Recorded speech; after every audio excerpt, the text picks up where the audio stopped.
Saudara, masker dan hand sanitizer menjadi barang yang sangat langka di Kota Banda Aceh sejak awal bulan lalu.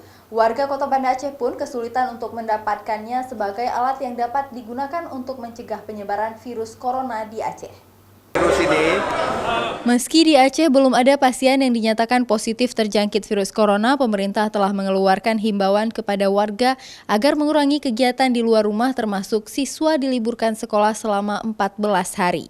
Pasca dikeluarkannya himbauan oleh PLT Gubernur Aceh agar warga untuk mengurangi aktivitas di luar, mulai berdampak terhadap kelangkaan masker dan hand sanitizer hilang di pasaran. Bahkan bahan baku untuk cairan pencuci tangan dan desinfektan raib di pasaran. Untuk membantu warga yang kesulitan mendapatkan masker dan hand sanitizer untuk mencegah penyebaran COVID-19, Nasir Jamil, anggota DPR RI asal Aceh bersama politisi PKS turun langsung ke warung-warung kopi di Banda Aceh, membagikan masker dan hand sanitizer kepada warga. Segala kegiatan terkait dengan penanggulangan virus ini itu akan diantisipasi, dikawal oleh tim pengawas DPR RI, termasuk juga relokasi anggaran yang katanya ada 62 triliun yang akan dialokasikan untuk penanggulangan ini, dan itu harus diawasi, dan kita juga butuh penjelasan, DPR butuh penjelasan.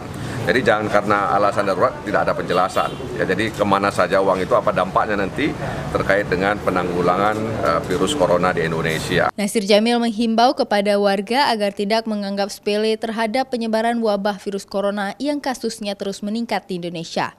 Sehingga masyarakat diminta untuk tetap mengikuti seperti himbauan pemerintah dalam melawan penyebaran virus corona. Raja Umar, Kompas TV, Banda Aceh.